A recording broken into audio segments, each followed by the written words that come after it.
Hi guys, welcome back to my channel. It's Eleni here, and I wanted to go ahead and film a video for you talking about our third IUI. I'm currently cycle day 16 and 4 days past, is that right? Sunday, Monday, Tuesday, Wednesday, 3 days past IUI.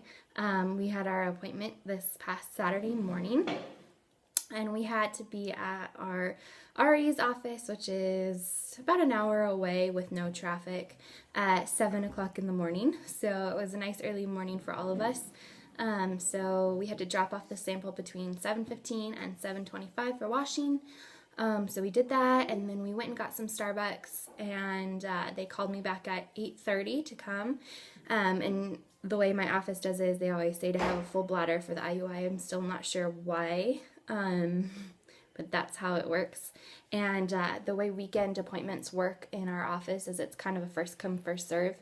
So whoever gets their sample in first gets the first IUI, and they kind of tell you when you're supposed to come back. So they, like I said, they told me to come back at 8:30.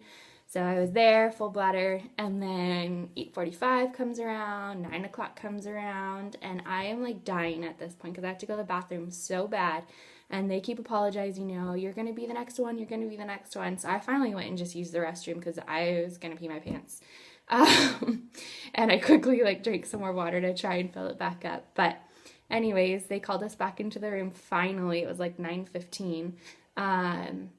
And, they brought in a sample, and I was really kind of disappointed because for the first time, my husband's numbers have been down a lot, and he had been sick the whole past week with a cold and a fever, which I know can totally kill sperm. So I was trying not to be too disappointed, on the outside, because I knew that he was probably unhappy with it too, and I just didn't want to add salt to the wound, But they said that when they first got it, and I mean, we do it when we're there, so it's not like I'd been sitting for a while.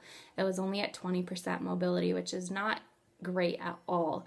But after washing, she said she was able to get it up to 50%, which isn't terrible. And because I had so many eggs, I'm hoping that it won't be too much of an issue. But I mean, normally we were at, 85, 90%. So it was a little bit of a shock. I didn't think it would be quite that messed up from his colds. So that was pretty much the only disappointing thing as far as numbers go. I was still super, super sick from having all the eggs. It finally just now today is finally the nausea is getting better. Up until yesterday, I was having a hard time eating things, and it was just waves that would come on and off all day long.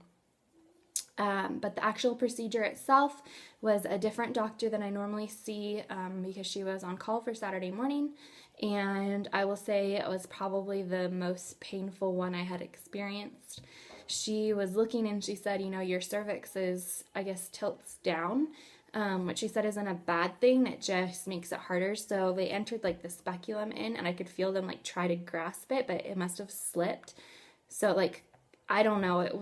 I was just had my fist as tight as possible, and I was trying to breathe and relax so that she could do it, but it really hurt. And then even putting the catheter in to the uterus hurt this time. Normally, like I said in my last couple ones, it feels just scratching, but even this time it definitely hurt more. So I don't know if it was because I didn't have the full bladder like they recommend, or what it was, but my cervix was definitely bruised or sore because for the next 2 days it hurt even to sit down. It was that uncomfortable. So I'm very glad that it is over and I'm all done with it, and that I, Lord willing, do not have to ever do one again in my future anytime soon. So now we are, doing the waiting game, and I have been really tired already.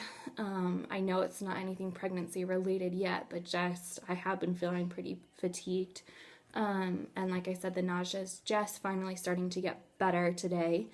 Every time I take my HCG shot, a couple days later, I start breaking out. And I know you can't really tell because of the lighting in this video, but I'm having hormonal acne, all around my chin and jawline, and even down my neck a little bit, which is weird. I've never gotten it on my neck before.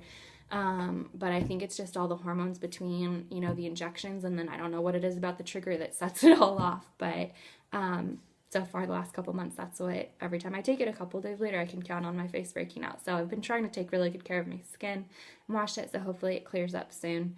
But that's pretty much all of my symptoms. I started my progesterone suppositories today. They like to wait a couple days after your IUI to start it. That way, you know, if you ovulate later, whatever, it doesn't interfere. So I'm on those twice a day. I take them in the morning and at nighttime.